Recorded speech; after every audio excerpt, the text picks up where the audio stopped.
Saygıdeğer izleyicilerimiz, Türkiye ve İslam düşmanı olan Avusturya'nın Başbakanı Sebastian Kurz bildiğiniz üzere yolsuzluk iddiaları nedeniyle istifa etti.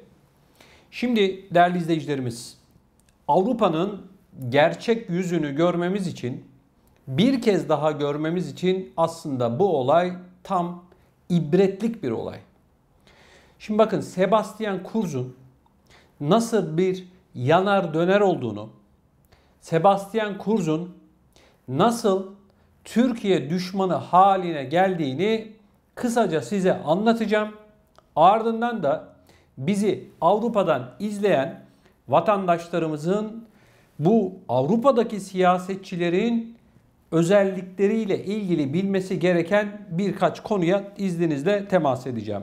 Bakın değerli izleyicilerimiz, Sebastian Kurz daha 22 yaşındayken Başbakanlığa bağlı entegrasyon müsteşarlığına getirildi. Yani Avusturya'daki göçmenlerin entegrasyonundan sorumlu en üst düzey yetkili kişi oldu. Avusturya İçişleri Bakanlığı'na bağlı olarak çalışıyordu. O dönemde özellikle başörtüsü ve Müslümanlara yönelik müspet yönde, olumlu yönde açıklamalar yaptı. Hatta bu açıklamalarından bir tanesi entegrasyonun başörtüsüne indirgenmeyeceğini, başörtüsünün dini bir özgürlük olduğunu ifade etti. Bu dönemde özellikle Türklerle de, Avusturya'da yaşayan Türklerle de iyi diyaloglar kurdu ve 25 yaşındayken Avrupa Birliği'nin en genç Dışişleri Bakanı oldu. Buraya kadar bir problem yok. Ancak 25 yaşında Avusturya'nın Dışişleri Bakanı olan Sebastian Kurz işte bu saatten sonra değişmeye başladı. Sebastian Kurz Dışişleri Bakanlığı döneminde düşen oylarını, partisinin oylarını arttırabilmek için Avusturya içerisindeki sağcıların oylarına göz dikti ve 22 yaşındayken entegrasyondan sorumlu müsteşarken söylediklerinin tam tersini söylemeye başladı. Bu sefer Avusturya içerisinde ırkçılık yapmaya başladı. Müslümanları ve İslam'ı karalayan açıklamalarda bulundu. Daha sonradan değerli izleyicilerim, Başbakanlık koltuğuna oturan Sebastian Kurz akıllara durgunluk verecek türden yasalar çıkardı. 1912 yılında Belçika'nın resmi olarak tanımış olduğu İslam'la ilgili yasayı değiştirdi ve diğer dinlere herhangi bir şekilde kısıtlama getirmeden Müslümanların dini yaşamlarıyla ilgili olarak kısıtlama kararları aldı, yasayı değiştirdi. Yani 1912 yılından bugüne kadar gelen yasayı sadece ve sadece Avusturya'nın içerisindeki sağcıların oylarını alabilmek için değiştirdi. Bu da yetmedi. Bu oylara doymayan Sebastian Kurz, Avusturya'da anaokulunda sanki başörtüsü takan çocuk varmış gibi ya da Avusturya'da ilkokulda sanki başörtüsü takan kız çocukları varmış gibi yasa çıkardı ve dedi ki sadece Müslümanlara yönelik çocukların anaokulunda başörtüsü takması yasaktır dedi. Sanki anaokulunda çocuklar başörtüsü takıyor. Bakın, bunların hepsi oyu kazanabilmek için. Şimdi ikili bir ayrımın olduğu, burada iki yüzlülüğün olduğu açık bir şekilde ortada. Yine Sebastian Kurz Müslümanlara yönelik böyle bir yasa çıkartırken Yahudilerin o bildiğiniz üzere kafasına takmış olduğu kipayı takmasını yasaklamadı. Dini sembollerini yasaklamadı. Zaten yasaklamaması gerekiyor. Yani isteyen istediği şekilde dinini yaşar, istediği şekilde giyinir. Yani demokrasi, insan hakları denilen şey zaten bu. Sen çıkarmış olduğun yasalarla insanların geliyorsun, yaşamış oldukları, kendi içinde yaşamış oldukları dini özgürlüklerini kısıtlıyorsun. İşte değerli izleyicilerimiz, bu Sebastian Kurz oyunu arttırabilmek için atmadık, takla bırakmadı. Sonunda da kendisi de adeta taklaya geldi. Sebastian Kurz devletin kasasından medya şirketlerinden bazılarına paralar vererek, yani Maliye Bakanlığı'ndan paralar vererek kendisini ve partisini bu medya şirketlerinin övmesini sağladı. Bu da yetmedi. Anket şirketlerine de paralar vererek kendi partisini birinci sırada göstermek için manipülasyonlara başladı. İşte bununla ilgili olarak gerçekler ortaya çıktı. Biliyorsunuz Avusturya'da koalisyon ortağı bile isyan ederek dedi ki bu kadar olmaz. Hatta Avusturya Cumhurbaşkanı da çıkıp biz görevi başka bir siyasi partiye ya da başka birine vermeye hazırız dedi. Yani bu yanar döner hokkabaz Sebastian Kurz'un yaptıkları yanına kar kalmadı diyebiliriz. Etme bulma dünyası yorumunu yaparsak da sanıyorum yanılmış olmayız. Bu Sebastian Kurz bildiğiniz üzere Türkiye'nin de Avrupa Birliği üyeliğinin dondurulmasını, yani Avrupa Birliği üyelik sürecinin dondurulmasını, Türkiye'nin hiçbir şekilde Avrupa Birliği'ne alınmaması gerektiğini defalarca söyleyen tam bir Türkiye düşmanı. Ama görüyoruz ki çekirge bir sıçradı, iki sıçradı, üçüncü de yakalandı. Gördüğünüz gibi demokrasiden, insan haklarından bahseden, din özgürlüğünden bahseden bu Batı'nın göbeğinde, Avrupa'nın ortasında Avusturya Başbakanı'nın nasıl bir hokkabaz olduğu ortaya çıktı. Millete ait olan, devlete ait olan parayla kendisine PR yapıyor, kendi partisini birinci parti gösteriyor. Medyadaki, çok özür dilerim sizlerden, yardakçılarıyla beraber kendisini ön plana çıkarmaya çalışıyor. Ama ne oldu?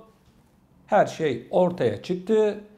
Adeta kaçarak istifa etti. Halkın yüzüne bakacak yüzü, gerçi yoktu, yüzü de hiç kalmadı öyle diyelim. Yani ülkedeki sağcıların, radikallerin oylarını alabilmek için Müslümanlara yapmadığını bırakmadı. İslam'ı karaladı. Karaladıktan sonra da adeta kamyonu duvara çarptı değerli izleyicilerimiz. Şimdi Avrupa'da yaşayan çok sayıda izleyicimiz var. Yaklaşık 6,5-7 milyon vatandaşımız sadece Avrupa'da yaşıyor. Bunun yanı sıra Amerika Birleşik Devletleri'nde, Kanada'da, Avustralya'da ve dünyanın pek çok noktasında çok sayıda izleyicimiz var. Ve buradan herkese selam ve sevgilerimi gönderiyorum. Şimdi bakın, Türkler genellikle gelişmiş ülkelerde doğal olarak, yani ekonomisi güçlü olan ülkelerde çalışıyorlar, yaşıyorlar.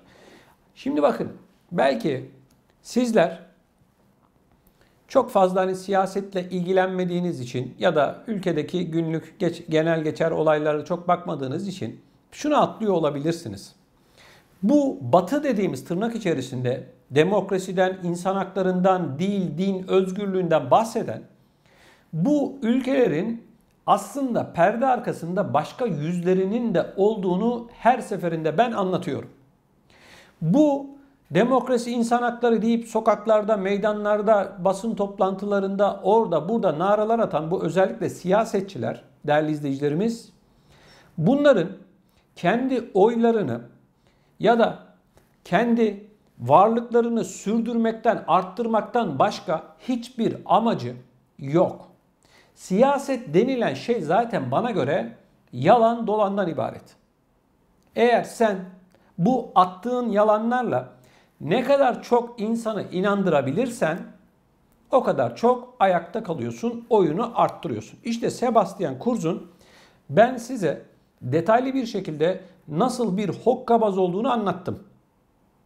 22 yaşındayken Müslümanların desteğini alabilmek için Belçika'daki onlara gülücükler dağıtıyordu, zeytin dalı uzatıyordu. Ne zamanki Dışişleri Bakanı oldu, ardından da Başbakan oldu, gerçek yüzünü bir kez daha gösterdi. Bakın, Merkel gidiyor artık. Partisi büyük bir hezimete uğradı biliyorsunuz. Koalisyonda oydu buydu, işte konuşuluyor ediliyor Almanya'da. Türkiye'yi her seferinde önemsediğini ve Türkiye'nin Almanya'nın müttefiki olduğunu söyleyen Merkel, görevde bulunduğu 15-16 yıl boyunca tek bir şey yaptı Türkiye ve Türkler için. Türkiye'yi Avrupa Birliği'nin kapısında oyaladı. Ben Hatice'ye değil neticeye bakıyorum. 16 yıldır Avrupa Birliği'nin kapısında bekletilen bir Türkiye'yi şimdi Merkel bıraktı gidiyor, yerine bakalım koalisyon gelecek, ne değişecek? Hiçbir şey değişmeyecek. İşte Türkiye'nin de tam bu noktada artık Avrupa'yla ya da tırnak içerisinde bu Batı'yla olan ilişkilerini bir kez daha gözden geçirmesi gerekiyor. Gerçek tavrını masaya yumruğunu vurarak göstermesi gerekiyor arkadaşlar. 60 yıldır Avrupa Birliği'nin kapısında bekleyen başka bir ülke var mı kardeşim? 60 yıldır oyalamayı başardılar. Türkiye'de ısrarla Avrupa Birliği'nin kapısından ayrılmıyor. İşte anlattım Sebastian Kurz'u, anlattım Merkel'i, Fransa Cumhurbaşkanı Emmanuel Macron'u da anlatayım. Diğerlerini de anlatayım. Hollanda'yı anlatayım. Belçika'yı anlatayım. Arkadaşlar bunların Türkiye'ye, Türklere hiçbir şekilde, siyasetçilerden bahsediyorum, bir katkısı olmadı, olmayacak da. 20 yılı değerlendirdiğimizde Türkiye Avrupa Birliği ile olan ilişkilerinde bir arpa boyu yol alamadı. İşte bu kadar. Her şey ortada. İşte bakın Doğu Akdeniz'de doğalgaz ve petrol yatakları var. Türkiye buldu ama çıkartamıyor, açıklayamıyor bile. Yunanistan burnumuzun dibinde 8-10 milyon nüfusluk bir ülke. Türkiye'ye kafa tutuyor. Niye? Arkasında Fransa, Avrupa Birliği denilen bu hokkabazlar var. Kendi sularımızda, kendi denizimizde, mavi vatanımızdaki bize ait olan yeraltı kaynaklarını dahi biz çıkartamıyoruz arkadaşlar. Aramamıza bile müsaade etmediler. Ortalığı yıktılar. Almanya Dışişleri Bakanı Heiko Maas bu olaylarla ilgili Kıbrıs Rum kesimine gitmişti. Ardından ertesi gün Türkiye'ye gelecekti. Türkiye arama gemisini Akdeniz'e gönderdi diye ben dedi bu gemiyi siz Akdeniz'e gönderdiğiniz için Türkiye'ye olan ziyaretimi iptal ediyorum dedi. Yani bu kadar ucuzlar, bu kadar ikiyüzlüler. Bunların bir tek taktiği var. Türkiye'yi ne elimizin tersiyle itelim ne de içeriye alalım. Söze gelince Türkiye müttefik. Türkleri çok seviyoruz. İcraat yok. Artık arkadaşlar Türkiye'nin bu Avrupa Birliği ile olan siyasetini Türk halkının, Türkiye'de yaşayanların istediği gibi değiştirmesi gerekiyor. Nedir bu? Ne istiyor Türkiye halkı? Şunu istiyor. 1. Vize alıyor musunuz? Almıyor musunuz? Vize serbestliği veriyor musunuz? Vermiyor musunuz? Serbest dolaşım hakkı veriyor musunuz? Vermiyor musunuz? Ne istediyseler, hangi yasaları istediyseler Türkiye bu yasaların hepsini meclisten geçirdi. Bu yasaları çıkardı. Şimdi ortada olmayan bahanelerle Türkiye'yi Avrupa Birliği'nin dışına bir kez daha ittiler. Türkiye'nin bu 60 yıllık serüvenini yok saydılar. Peki Türkiye ne yapacak arkadaşlar? Çözüm yolu basit. Bak istenmiyorsun. Türkiye'yi ve Türkleri Avrupa Birliği istemiyor arkadaşlar. Yani bu ülke olarak değil. Ya ülke dediğin milletiyle vardır. Bizleri istemiyorlar. Açık, net. Şimdi Avrupa'da beni izleyenler şunu söyleyebilir. Diyebilir ki ya Fatih Bey bu kadar insan Avrupa'da hani bizi istemiyorlardı? Arkadaşlar sizin kara kaşınıza, kara gözünüze mi meraklı Avrupa? 1961 yılında Almanya ile yapılan işçi sözleşmesiyle, anlaşmasıyla yüz binlerce kişi Türkiye'den Almanya'ya geldiler. Bu insanlar niye geldiler?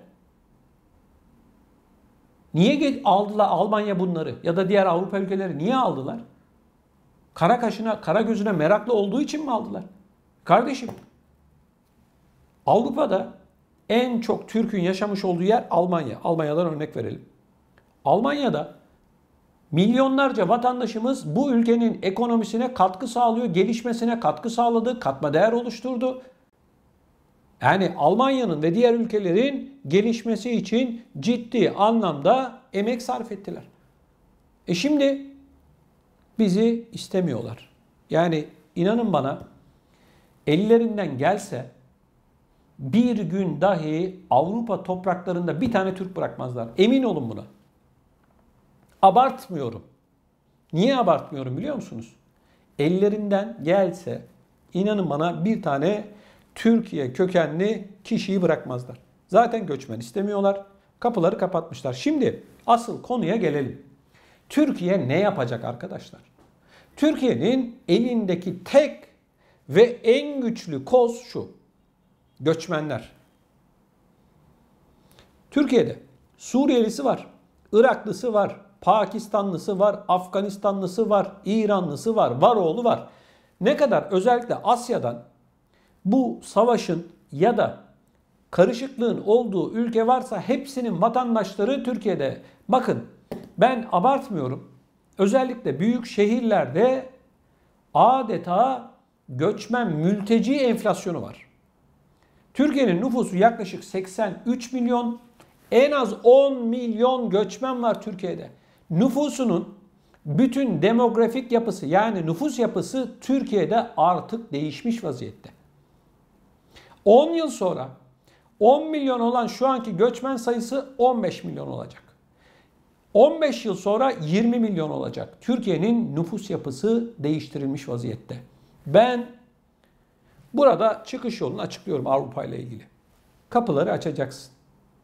Bizi ve göçmenleri istemeyen bu Avrupa Birliği'ne diyeceksin ki buyurun sizin eseriniz olan ülkelerini karıştırmış olduğunuz, sömürdüğünüz, savaş çıkarmış olduğunuz ülkelerin vatandaşlarını alın diyeceksin. Açacaksın kapıları. Yunanistan duvar örmüş. Yok bilmem ne yapmış. Kapıya 1 milyon kişi. Bırak 1 milyonu. Aynı anda 100 bin kişi dayansın.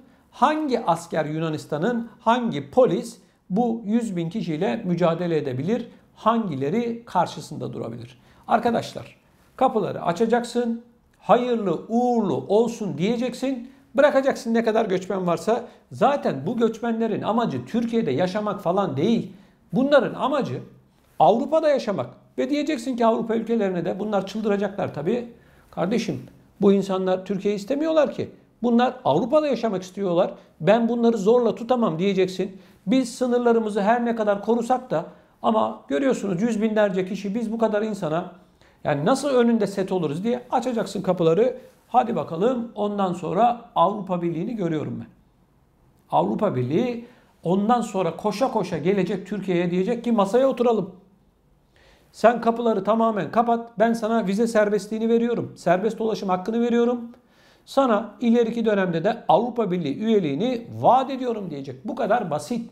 Türkiye'nin Avrupa Birliği ile ilgili olarak başka yolu, yöntemi yok. Ağzında kuş tutsan da yoksa seni Avrupa Birliği'ne almayacaklar. Bu kadar basit, bu kadar net bir durum arkadaşlar. Türkiye'de siyasetçiler de bunu biliyor. Benden daha iyi biliyorlar. Ama her ne hikmetse yumruklarını masaya vurmuyorlar arkadaşlar. Evet. Neden vurmuyorlar sizce? Arkadaşlar, sizler bu konuyla ilgili ne düşünüyorsunuz? Lütfen bu yayınımızın altına, videonun altına yorum bölümüne yazmanızı rica ediyorum. Bu konu gerçekten Türkiye'de yaşayan ve Avrupa'da yaşayan vatandaşlarımızın birinci gündem maddesi olmalı. Evet değerli izleyicilerim, şu hatırlatmayı da yapmak istiyorum.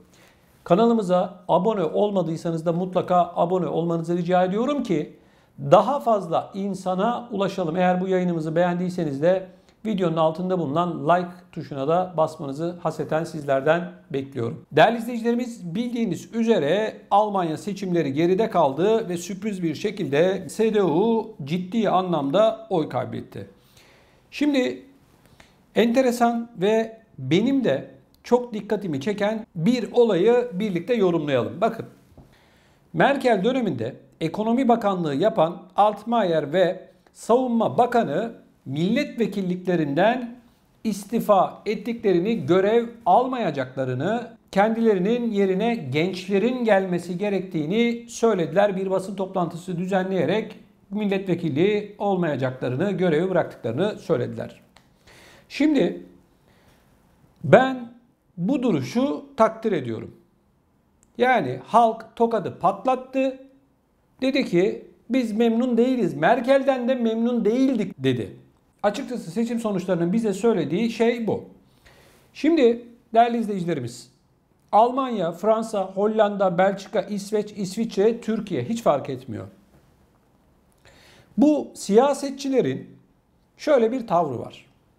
Hemen hemen hepsi ömürlerinin sonuna kadar bu koltuklarda oturmak istiyorlar. Bu saltanatı kaybetmek istemiyorlar. Çoğu değerli izleyicilerim maalesef bu şekilde. Hani bizleri yönetsinler diye oy verdiğimiz insanlar maalesef ki aslında kendi çıkarlarından başka bir şey düşünmüyorlar. Siyaset parayı yönetme sanatıdır. Evet değerli izleyicilerimiz. Ortada devletin, milletin bir parası vardır. Siz siyasetçi olarak seçilirsiniz ve bu parayı nasıl yöneteceğinize karar verirsiniz. Bu parayı siz halka mı vereceksiniz? Bu parayı siz savunma sanayine mi harcayacaksınız? Bu parayı siz yoksa vergileri düşürerek bu vergi kaybını mı gidereceksiniz? Ne yapacaksınız? Bunun kararı size ait. Ama gelin görün ki maalesef ve maalesef özellikle bizim ana vatanımız olan Türkiye'de siyasetçiler artık deyim yerindeyse hepsi için söylüyorum kabak tadı vermeye başladı. Evet, kabak tadı veriyorlar.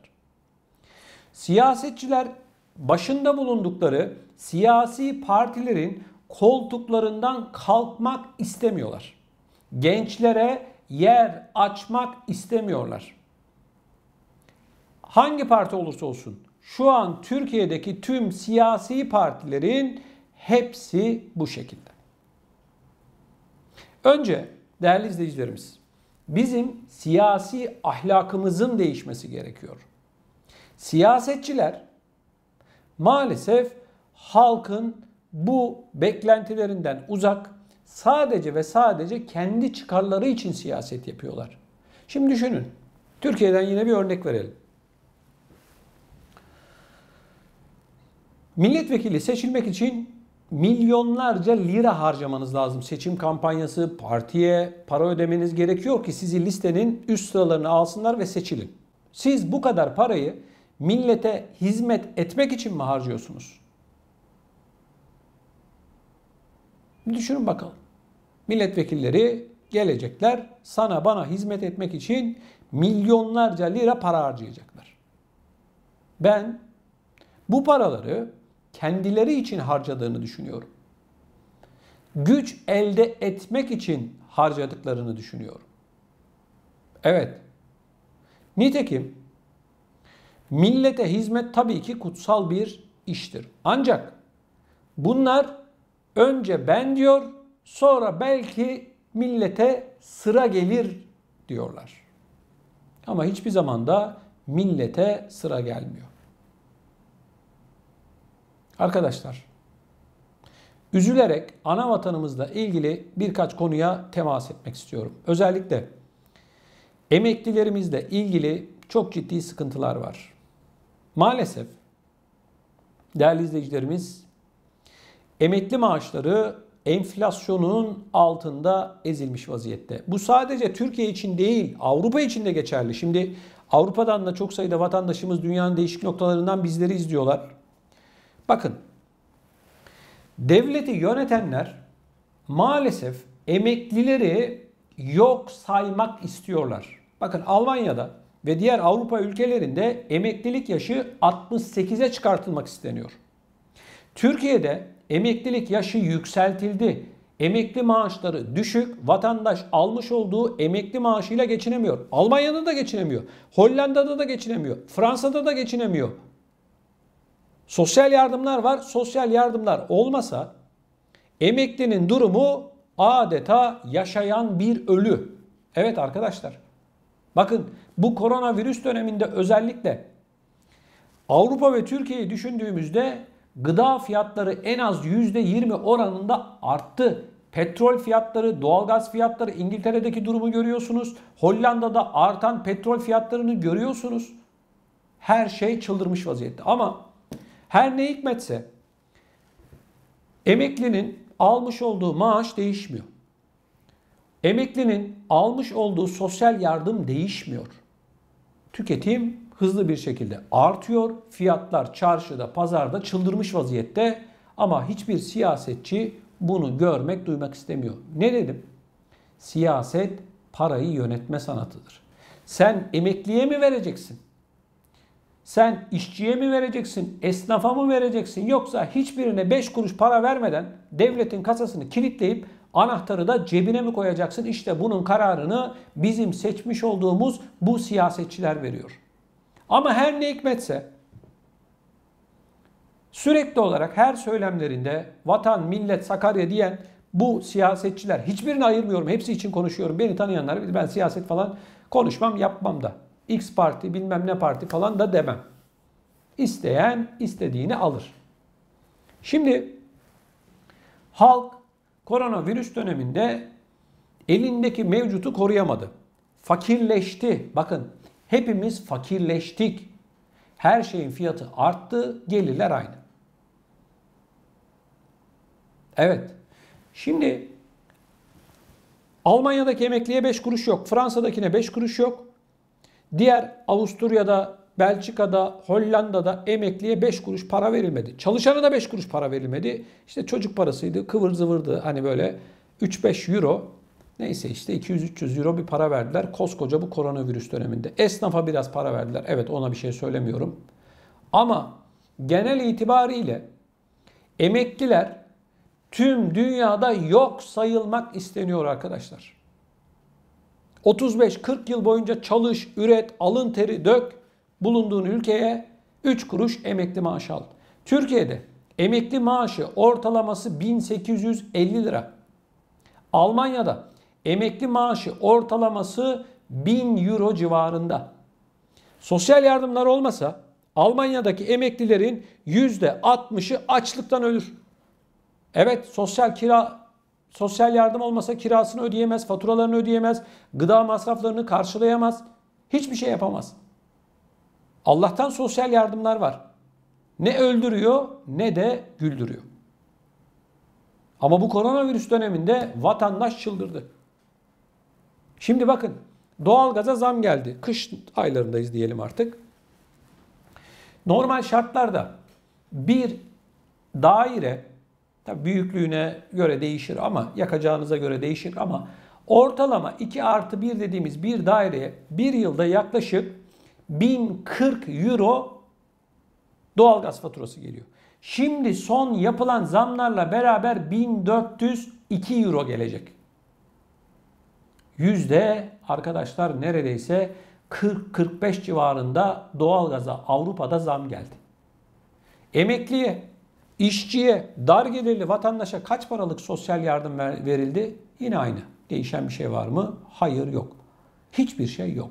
Türkiye'de emeklilerimiz gırtlağına kadar borçlu. Neredeyse bankaya borcu olmayan emekli yok arkadaşlar. Evet.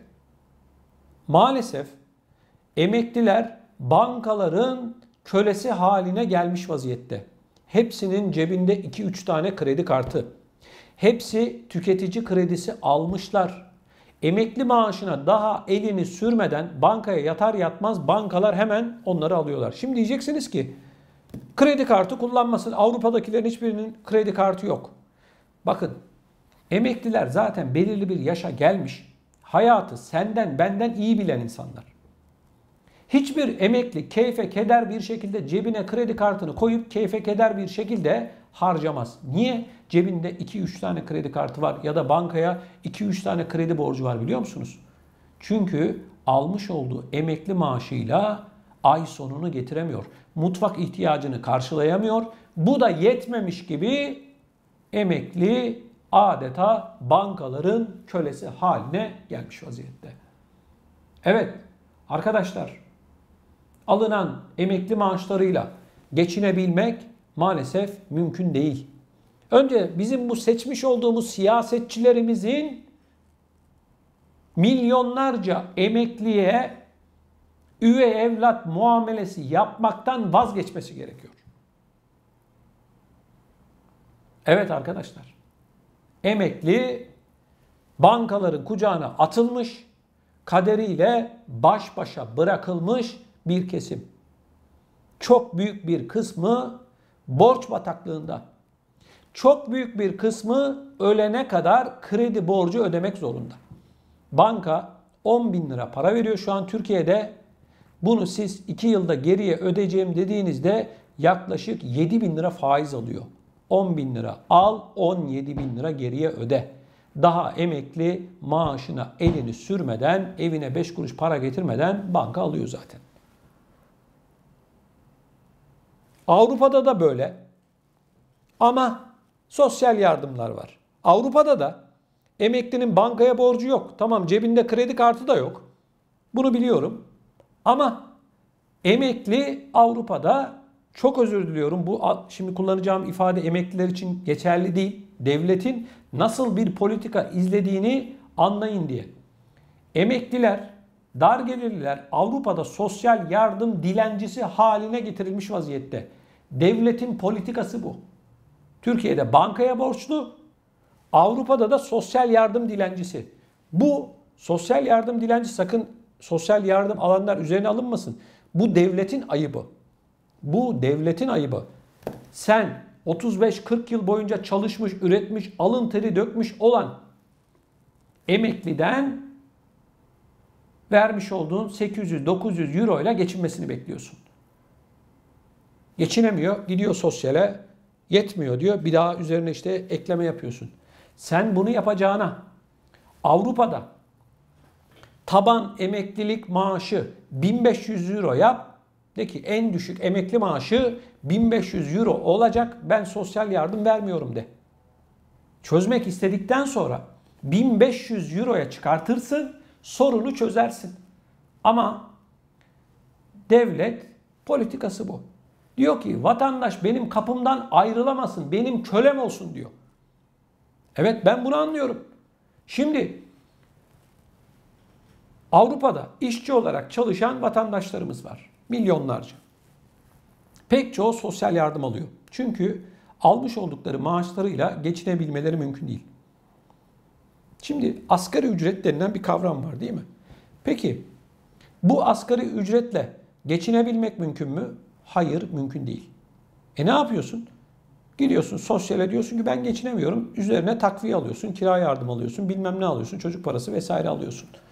Peki arkadaşlar, siz bu düşük ücretlilere deyin ki asgari ücreti biz 2000 euroya net çıkartıyoruz.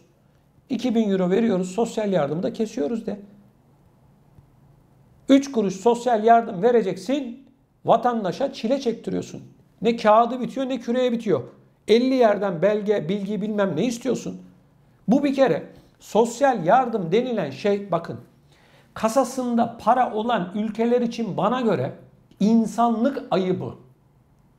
Evet, senin kasanda para varken sen vatandaşı kapından ayırmıyorsun. Gel ben sana 3-5 vereyim diyorsun. Bak, Türkçesi bu.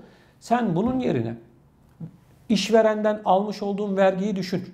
Düşüreceksin. Düşür, de ki kardeşim ben senden kişi başı 400 euro vergi alıyorum ödemiş olduğum bu maaştan dolayı. Ben senden 100 euro alıyorum, 300 euroyu işçiye ver diyeceksin. Bu daha insani, daha vicdani bir yaklaşımdır. Evet, işveren açısından baktığımızda da onların da ciddi vergi yükleri var. Hani sadece işi gelip devlete yıkmıyorum ya da işçiye yıkmıyorum. Hakkaniyetli bir şekilde konuşuyorum. Diyorum ki devletin parası milletin parasıdır. Millete vereceksin. Bu kadar basit. Şu an Türkiye'de geçinebilmek için gerekli olan minimum 4 kişilik bir ailenin ihtiyacı olan para 6.000 lira arkadaşlar. Açlık sınırı 4 kişinin açlık sınırı, bakın, 4.900 lira. Hadi ben diyorum ki 6.000 lira ver yeter. Ama emekli maaşı ortalaması 1.850 lira. Onun için emeklinin cebinde kredi kartı var, yoksa keyiften yok arkadaşlar. Onun için emekli geçinemiyor. Onun için her 6 ayda bir almış olduğu 50 lira 100 liralık zamın yolunu bekliyor. Evet, Bu konuyla ilgili sizler ne düşünüyorsunuz? Lütfen bu videomuzun altına yazın. Sizlerden ricam, eğer bu videomuzu beğendiyseniz yayınımızı lütfen like atmayı, beğenmeyi unutmayın. Bunun yanı sıra dünyanın pek çok noktasından ve ana vatanımız Türkiye'den bizi izleyenlerin de kanalımıza mutlak surette abone olmasını hasreten rica ediyorum. Saygıdeğer izleyicilerimiz, Avrupa bu olayı konuşuyor. Bildiğiniz üzere Avrupa'nın neredeyse tamamı mRNA teknolojisiyle üretilen aşıları vuruyor. Ben yine bu ekrandan önceki gün sizinle çok yeni bir gelişmeyi paylaşmıştım. Neydi bu gelişme? İsveç ve Danimarka 30 yaşın altındaki gençlere mRNA teknolojisiyle üretilen Moderna aşısını vurmayı yasaklamıştı.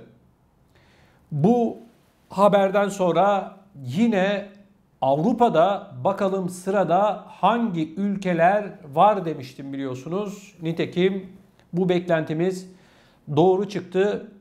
Önce Finlandiya değerli izleyicilerimiz, o da 30 yaşın altındakilere mRNA teknolojisiyle üretilen Moderna aşısının vurulmasını yasakladı. Az önce yine bir son dakika haberi haber merkezimize ulaştı. İzlanda'da Moderna'nın 30 yaş altına vurulmasını yasakladığını ifade etti, açıkladı. Değerli izleyicilerimiz, bu açıklamanın ardından Profesör Doktor Uğur Şahin ve Özlem Türeci'nin ortakları arasında yer aldığı BioNTech'in hisseleri çok hızlı bir şekilde düştü. İlk açıklamada %5 civarında düşmüştü. Yine bu düşüşün devam ettiğini gözlemliyoruz. Değerli izleyicilerimiz, bu aşıların yasaklanmasının gerekçesi olarak bilim insanları kalp kası iltihabına neden olmasını gösteriyor. Evet saygıdeğer izleyicilerimiz, maalesef insanlar bu üzücü haberi aldılar, demoralize oldular. Bizler haberciler olarak meydana gelen bu gelişmeleri tabii ki sizlerle paylaşmak zorundayız. Tüm gelişmeleri aktarmak zorundayız. Değerli izleyicilerim, yapmış olduğumuz ilk yayından sonra dünyanın pek çok noktasından binlerce vatandaşımızdan özellikle Facebook üzerinden çok sayıda soru aldık. Yine videolarımızın altına da çok sayıda yorum geldi. Tabii Avrupa'da yaşayan insanlar şu anda maalesef bu haberin şokunu yaşıyor. Moderna aşısını vurduranlar bundan sonra üzücü bir olay yaşayacaklar mı? Bu soruyu kendilerine soruyorlar. Değerli izleyicilerimiz, bu haberle görüyoruz ki bu sıvıların sonradan değişik yan etkileri ortaya çıkabiliyor. Ben bunları anlatırken sakın ola ki beni yanlış anlamayın. Ben aşıyı olun ya da olmayın diye bir şey söylemem. Doktorunuza lütfen danışın. Doktorunuz ne diyorsa onu uygulayın. Ama ben burada işin psikolojik, sosyolojik ve ekonomik boyutunu konuşuyorum. İnsanlar bundan sonra nasıl bir psikolojinin içerisine girecek? Görüyoruz ki değerli izleyicilerimiz, bu sıvılar piyasaya çıkmadan önce bu ve benzeri yan etkileriyle ilgili hiçbir açıklama yapılmamıştı. Bu yan etkiler görüyoruz ki sürpriz. Evet, kalp kası iltihabıyla ilgili olarak bir yan etki daha önce bu sıvıları üretenler tarafından açıklanmadı. Avrupa ülkelerinde şu anda bunun yankısı devam ediyor. Peki değerli izleyicilerimiz, bu olay bize aslında neyi gösteriyor? Değerli izleyicilerimiz, bu olay bize basitçe şunu gösteriyor. Bu sıvılarla ilgili olarak ileride başka üzücü haberler de alabiliriz. Umut ediyor ve bekliyoruz ki bu ve benzeri haberler olmaz. Herkes bir şekilde korunur bu sıvılar sayesinde. Umudumuz, dileğimiz bu yönde. Ama maalesef bu ve benzeri haberleri almaya devam ediyoruz. Saygıdeğer izleyicilerimiz, Profesör Doktor Uğur Şahin ve eşi Sayın Profesör Doktor Özlem Türeci'nin ortakları arasında yer alan BioNTech, bildiğiniz üzere Moderna gibi mRNA teknolojisiyle bu sıvıları üretti. Kendilerine çok sayıda ödüller verildi. Kendilerinin şirketleri Almanya'nın en değerli 50 şirketi arasına girdi. Amerikan borsasında şirketlerinin kağıtları değeri korkunç bir şekilde yaklaşık 120 milyar avroya kadar ulaştı.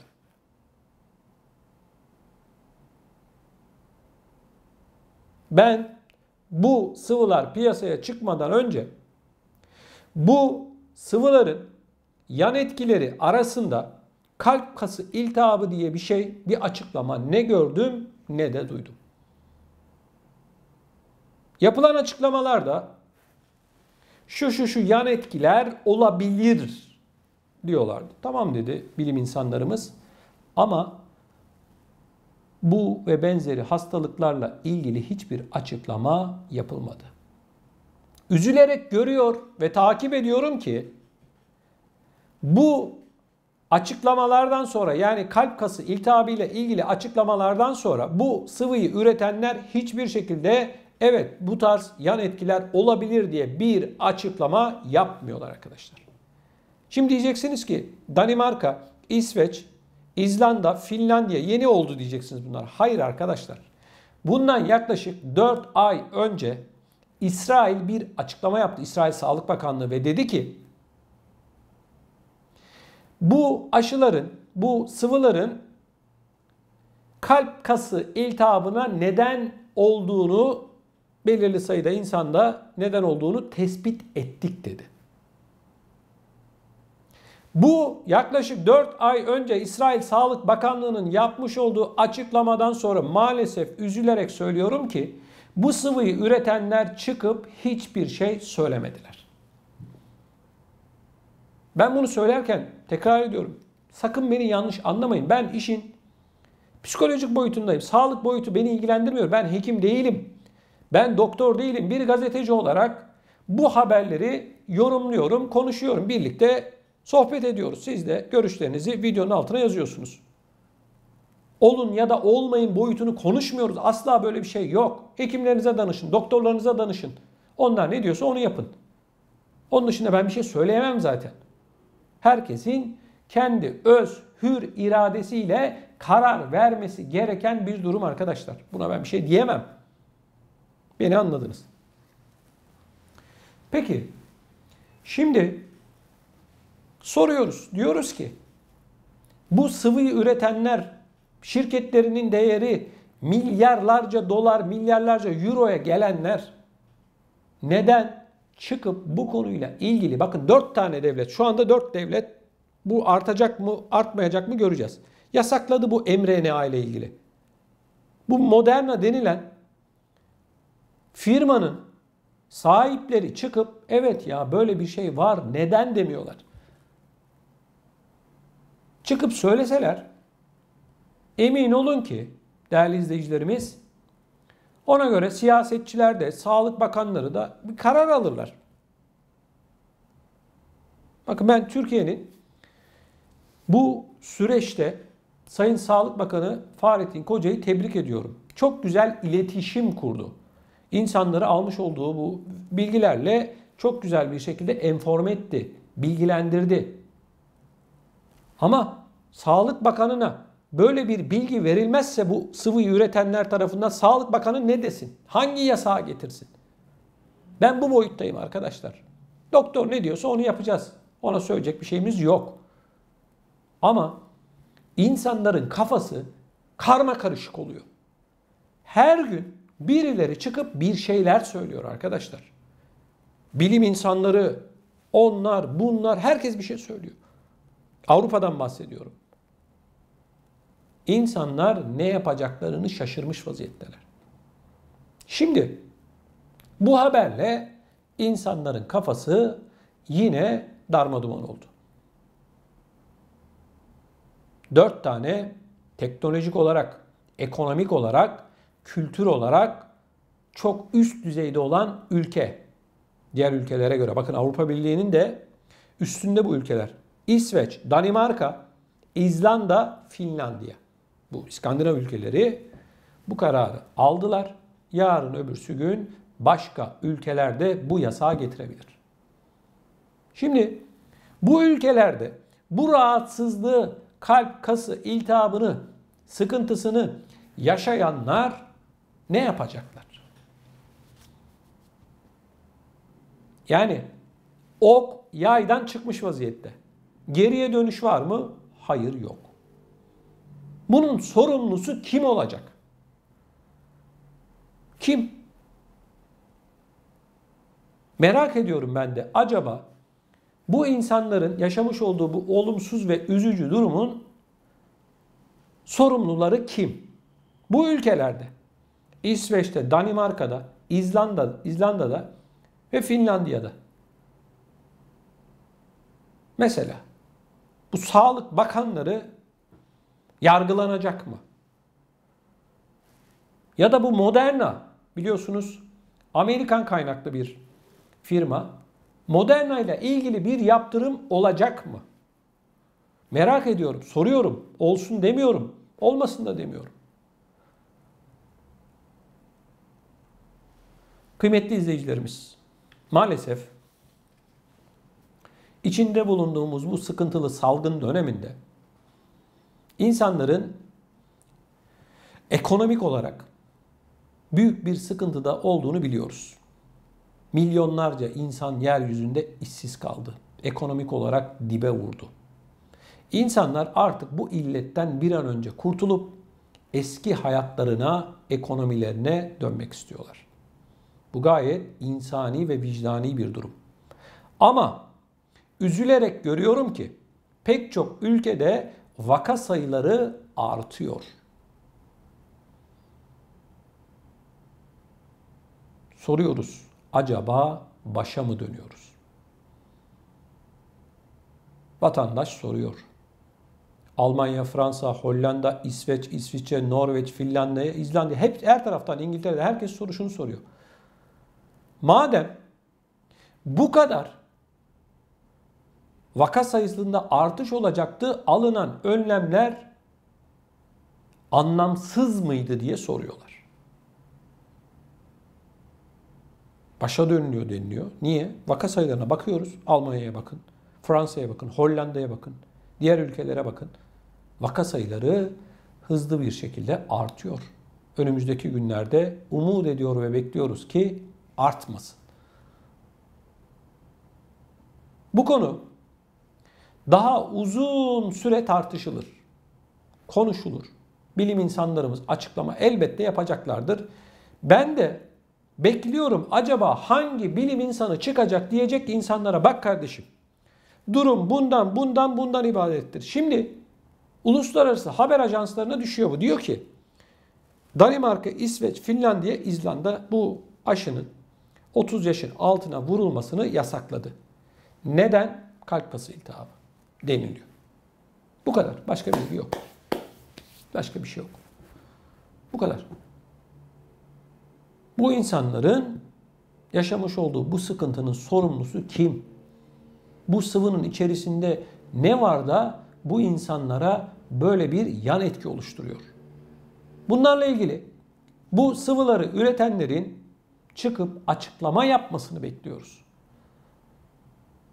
Devletler bu firmalara, bu şirketlere milyarlarca euro, dolar paralar ödediler. Bedava vermiyorlar. Bedava yapmıyorlar. Herhalde bu devlet yöneticileri de bunun hesabını soracaktır. O kadar para alıyorsun. İnsanları beklentiye koyuyorsun. İnsanların bak psikolojilerini bozdunuz. Bu firmalarla ilgili neler yapılacak çok ama çok merak ediyorum. Siz bu konuyla ilgili olarak ne düşünüyorsunuz? Lütfen bu yayınımızın altına, videomuzun altına yazın. Bunun yanı sıra eğer bu yayınımızı beğendiyseniz de mutlak surette like atmanızı ve kanalımıza da abone olmanızı hasreten sizlerden rica ediyorum. Çünkü Bizim daha fazla insana ulaşmamız için sizin bu beğenileriniz ve kanalımıza abone olmanız bizim için çok çok önemli. Sizlerden bunu bekliyoruz. Saygıdeğer izleyicilerim, yurt dışında yaşayan tüm vatandaşlarımızı çok yakından ilgilendiren üzücü bir haberi sizlere aktarmak istiyorum. Bildiğiniz üzere ben bu ekrandan defalarca yurt dışında yaşayan ve Türkiye'de parası bulunan vatandaşlarımızla ilgili pek çok yayın yaptım. Neydi bu konu? Otomatik finansal bilgi paylaşımı. Saygıdeğer izleyicilerim, resmi olarak 30 Eylül tarihi itibariyle Türkiye'de parası bulunan yurt dışında yaşayan insanlarımızın, vatandaşlarımızın bilgileri yaşamış oldukları ülkelerle paylaşılmaya başlandı. Yaklaşık 3 ay sürecek olan bu paylaşım sonucunda eğer Türkiye'de herhangi bir bankada bir paranız varsa artık bundan yaşamış olduğunuz ülkenin Maliye Bakanlığı haberdar olacak. Değerli izleyicilerim, ben üzücü bir haber diyorum çünkü Türkiye'nin imzasını atmış olduğu bu uluslararası anlaşmanın maalesef yurt dışında yaşayan vatandaşlarımızın aleyhine olduğunu düşünüyorum. Peki değerli izleyicilerim, bundan sonra neler olacak? Bu paylaşımların başladığını resmi olarak açıklayan kişi Gelir İdaresi Başkan Yardımcısı Sayın İdris Şenyurt Bey. Kendisi yöneltilen sorulara cevap veriyor ve şunu söylüyor. Diyor ki biz 30 Eylül tarihi itibariyle Türkiye'de bankada bulunan ve ikametleri başka ülkede bulunanların bilgilerini paylaşmaya başladık. Peki hangi tarihten itibaren bilgiler verilecek? Yapılan açıklamaya göre 2019'un bilgileri, 2020'nin bilgileri içinde bulunduğumuz yılın içerisinde verilecek. İçinde bulunduğumuz bu yılın bilgileri de önümüzdeki yılın Eylül ayında verilecek. Evet.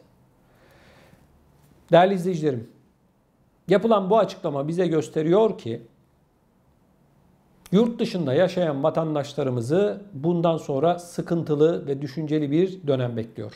Ancak Türkiye'de parası bulunan izleyicilerim bu yayınımızı sonuna kadar izlesinler. Onların bu sıkıntılarını bir nebze olsun giderecek olan bazı bilgileri aktaracağım. Şimdi bakın değerli izleyicilerim. Yapılan bu açıklama bize gösteriyor ki Türkiye artık her yıl rutin olarak düzenli bir şekilde Eylül ayından itibaren bir önceki yılın bilgilerini, finans bilgilerini verecek. Bu işten yaklaşık yurt dışında yaşayan 7 milyon vatandaşımızın öyle ya da böyle etkilenmesi bekleniyor. Alınan bu karar, verilen bu bilgiler yurt dışında yaşayan vatandaşlarımızı derinden üzmüştür. Bundan sonra kendilerine yaşamış oldukları yerden, maliyeden bir mektup gelecek ve denilecek ki sizin şu tarihlerde bir görüşme randevunuz var. Bu konuyla ilgili olarak sizi bekliyoruz. Gittiğinizde oraya size Türkiye'de bulunan bu paranın kaynağı sorulacak. Nedir bu denilecek?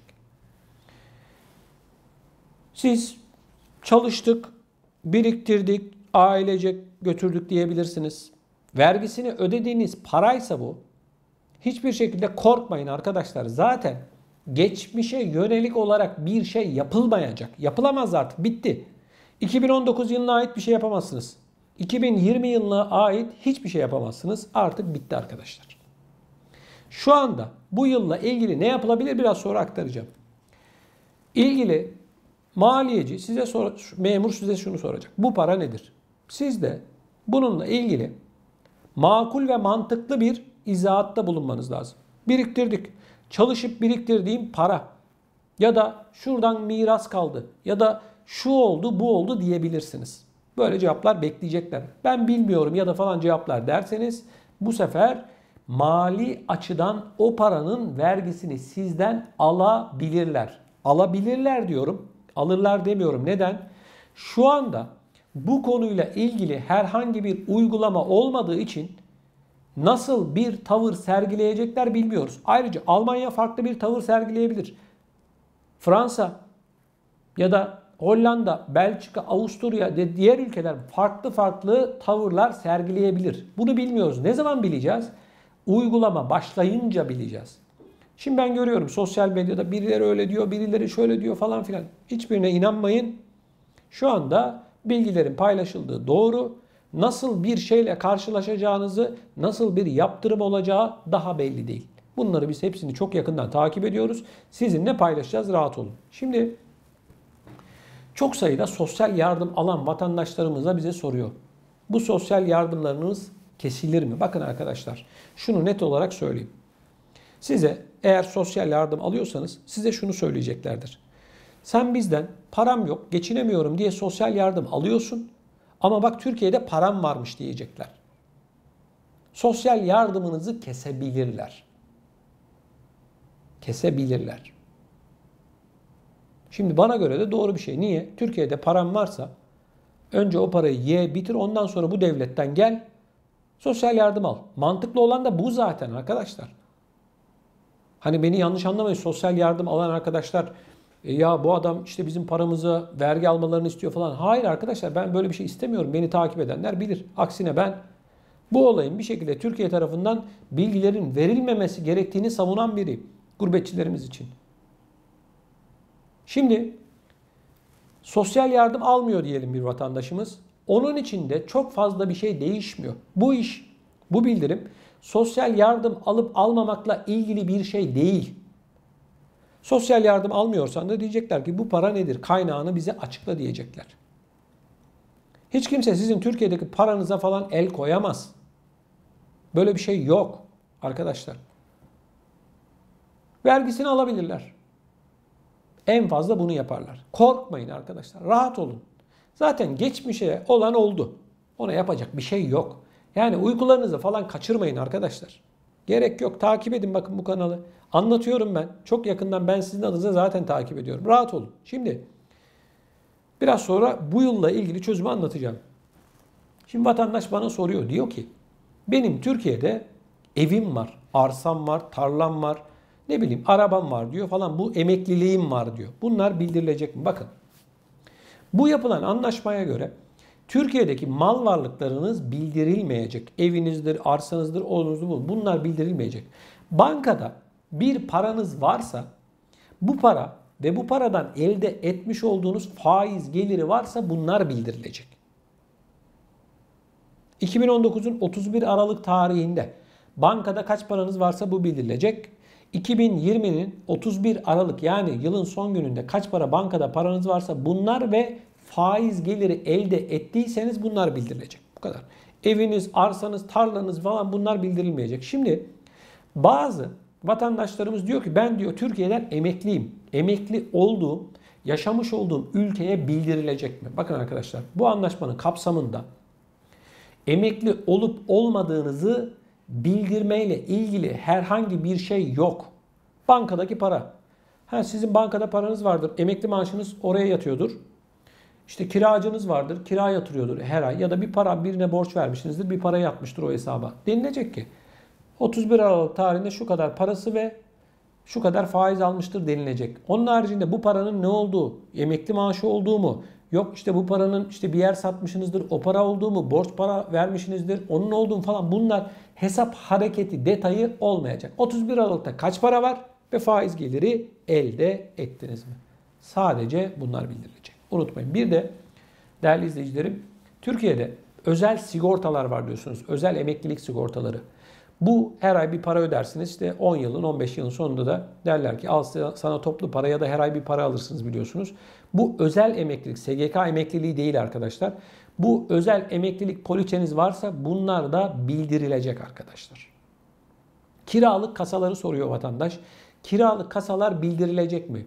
Hayır arkadaşlar, kiralık kasalarla ilgili herhangi bir bildirim olmayacak. Rahat olun. Şimdi değerli izleyicilerim, çok soru var. Bunların hepsini tabii ki bu yayınımızda bizim anlatmamız mümkün değil ama ben sizlerden gelen çok sayıda soruyu Elimden geldiği kadar cevaplıyorum. Şimdi ortak hesaplarla ilgili çok sayıda soru alıyoruz. Şimdi diyelim ki siz ve eşinizle birlikte Türkiye'de bir bankada hesap açtınız. İşte Ali Bey, Fatma Hanım. Siz değerli izleyicilerim şöyle bildirim olacak. Ali Bey için ayrı bir bildirim, işte eşi için de ayrı bir bildirim olacak. Diyelim ki 100 bin euronuz var Türkiye'de. Ali Bey için 100 bin euro denilecek. Eşi için de 100 bin euro. Yani 50-50 bölünmeyecek. Toplu halde bildirilecek. Bunun da cevaplamış olalım. Çünkü çok sayıda bu konuyla ilgili soru alıyoruz. Bunun yanı sıra değerli izleyicilerim Türkiye'de şirket ortakları vesaire varsa bunların hesapları bildirilecek. Evet, bildirilecek arkadaşlar. Bunların da bilinmesi gerekiyor. Şimdi bu konuyla ilgili bir noktada sizi uyarmak istiyorum. Özellikle sosyal medyada görüyorum.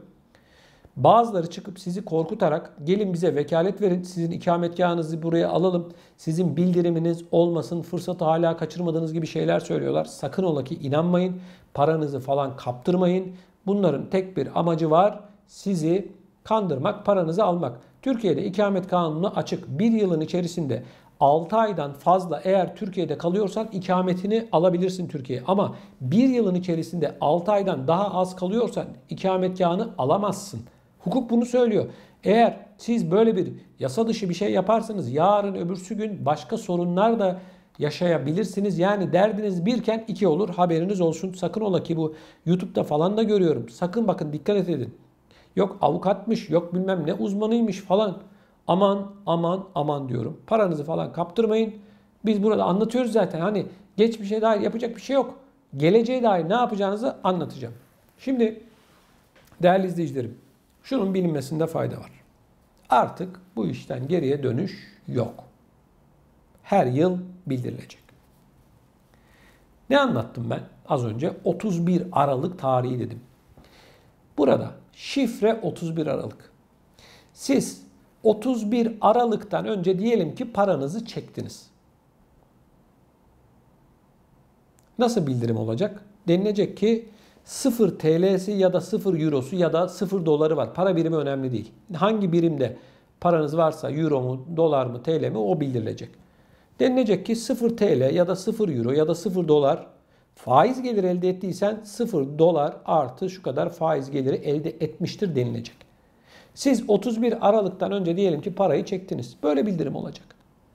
Parayı çektiniz. Gittiniz 2 Ocak'ta yatırdınız. 1 Ocak'ta yatırdınız. Sizin 0 liranız varmış gibi bildirim olacak.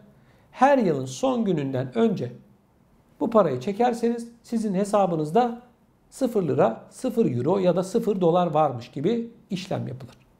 Şimdi vatandaş diyor hesabı kapatırsam ne olur? Kapatılan hesaplar. Bakın hesabı kapattıysanız kapatmadan önce ne yapıyorsunuz? Hesabı sıfırlıyorsunuz değil mi? Hesap bakiyesi 0 TL, 0 euro ya da 0 dolar denilerek bildirim yapılır. Ama faiz geliri elde ettiyseniz o da bildirilecek. Bunu lütfen unutmayın. 31 Aralık'tan önce paranızı çektiniz. Bu adamın, bu kadının 0 lirası, 0 eurosu var diye bildirim olacak. Tekrar ediyorum ki çok sayıda soru var. Anlattığım şeyler de demek ki hani hata ben de tam anlatamamışım. Çok sayıda anlattığım konularla ilgili de soru geldiği için tekrar anlatıyorum. Sizlerin başını ağrıtmak istemem. Değerli izleyicilerim, diğer bir önemli konu ise bununla ilgili olarak diyelim ki size Almanya'dan, maliyeden bir tane mektup geldi. Dediler ki gel bakalım bu para nedir? Bu hesabın 10 yıl geriye dönük dökümünü sizden isterler mi? Yani diyecekler ki bak şu kadar bir para var bu hesapta. Bak burada yazıyor işte atıyorum 5 bin, 10 bin euronuz var mesela. Bu hesabı ne zaman açtın? 10 yıl geriye doğru bu hesap hareketlerini bir getir bakalım. Senin başka paran var mı? Falan. Derler mi? İhtimaller arasında var mı?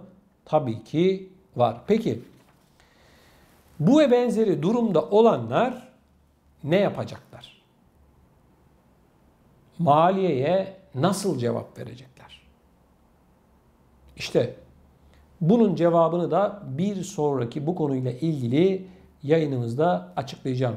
Saygıdeğer izleyicilerim, bu ve benzeri konularla ilgili tüm detayları anlatmaya devam edeceğiz.